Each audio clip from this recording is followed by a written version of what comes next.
Assalamualaikum warahmatullahi wabarakatuh.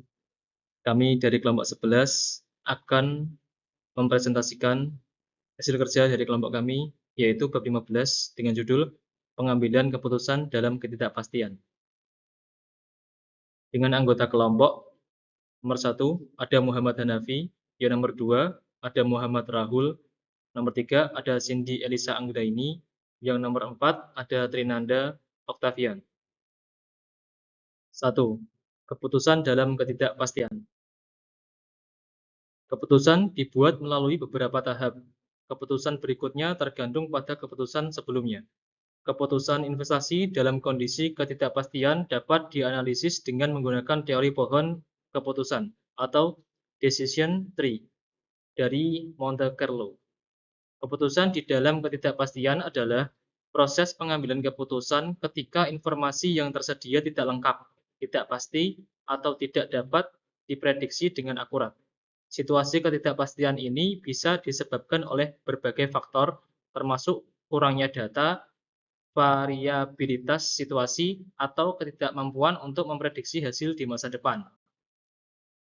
Di sini ada karakteristik keputusan dalam ketidakpastian. Yang nomor 1, kurangnya informasi lengkap, yaitu keputusan harus diambil meskipun data yang tersedia tidak lengkap atau tidak memadai. Yang nomor 2, variabilitas dan volatilitas. Situasi dapat berubah dengan cepat, sehingga sulit untuk memprediksi hasil dengan akurat. Yang nomor 3, kompleksitas tinggi, yaitu banyak faktor yang mempengaruhi hasil, dan interaksi antar faktor-faktor tersebut sulit diprediksi. Yang nomor 4, ambiguitas, yaitu ketidakjelasan tentang pilihan atau hasil yang diharapkan, seringkali disertai dengan risiko yang tidak dapat diukur dengan tepat. Di sini ada contoh kasus keputusan dalam ketidakpastian. Contoh yang pertama, yaitu investasi keuangan. Memutuskan untuk berinvestasi di saham tertentu tanpa informasi yang lengkap tentang kinerja perusahaan di masa depan.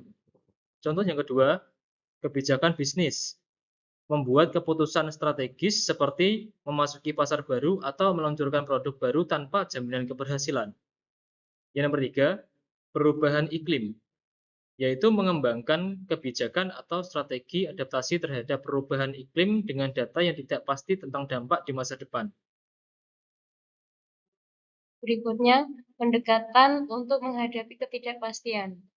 Pertama, mengumpulkan informasi tambahan, terus mencari data dan informasi tambahan untuk mengurangi ketidakpastian.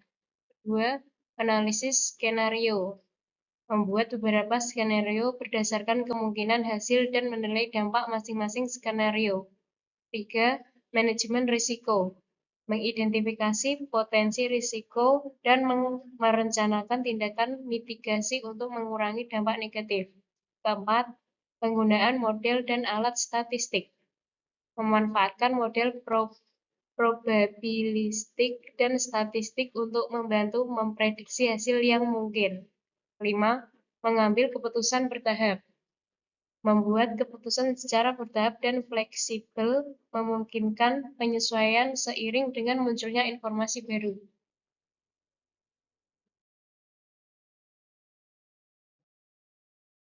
Model pohon keputusan itu dapat dipraktikkan melalui contoh berikut ini.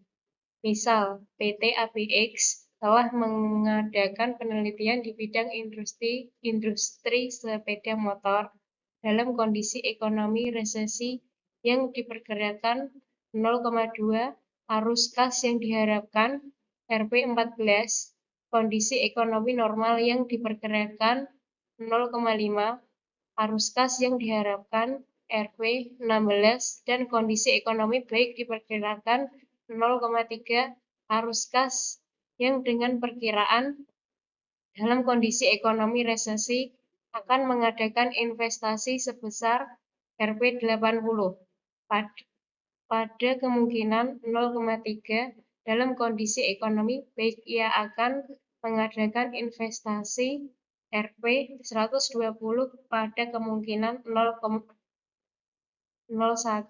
Rencana investasi perusahaan tersebut dapat disajikan dalam tabel 15.1.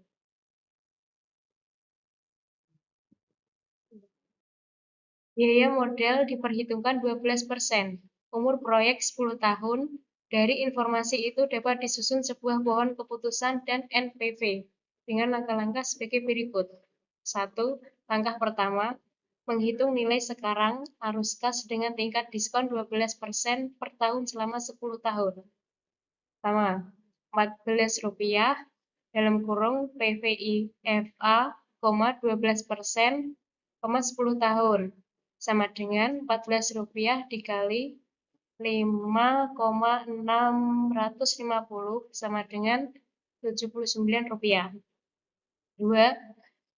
Rp16 dalam kurung PVIFA, 12%, 10 tahun sama dengan Rp16 dikali 5 kali 5,650 sama dengan Rp90. Ketiga, Rp18 dalam kurung PVIFA, 12%, 10 tahun sama dengan Rp18 kali 5,650 sama dengan Rp102. 2. Langkah kedua, mengalihkan probabilitas arus kas dengan probabilitas pengeluaran modal. Langkah ketiga, menghitung nilai tunai arus kas atau net present value atau NPV, yaitu arus kas dikurangi pengeluaran modal dalam berbagai kemungkinan.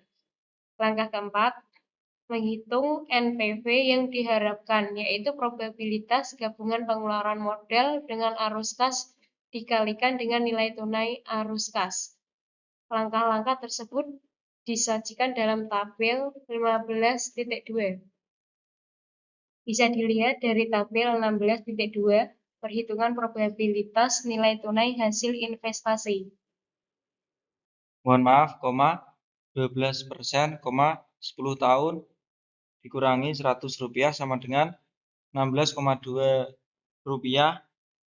kali 5,650 dikurangi Rp100 sama dengan Rp91,53 dikurangi Rp100 sama dengan Rp8,47.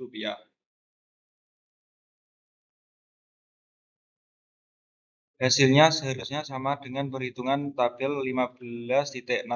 Terjadi perbedaan karena pembulatan yang dilakukan pada tabel 15.6.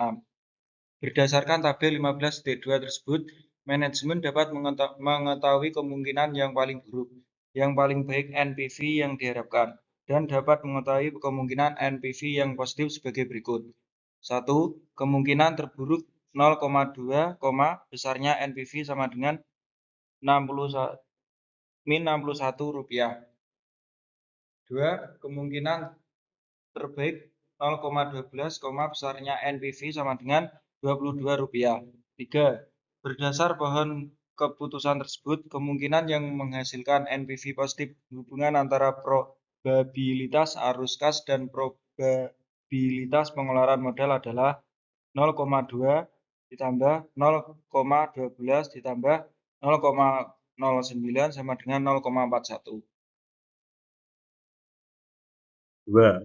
Pohon keputusan. Risiko harus dikaitkan dengan hasil yang mungkin. Nah, seperti ini contohnya. Kesimpulannya yaitu, bisnis harus memperhatikan hasil dengan resiko. Tidak ada hasil tanpa resiko. Makin tinggi hasil yang diperlukan, makin tinggi resikonya. Resiko didefinisikan dalam bentuk distribusi probabilitas, sering digunakan dalam analisis atau papas dan Hirschke 1995-391.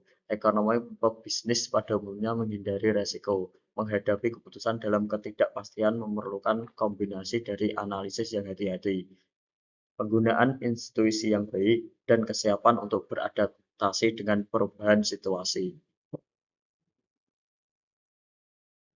Terima kasih. Sekian terima kasih dari kelompok kami, kelompok 11.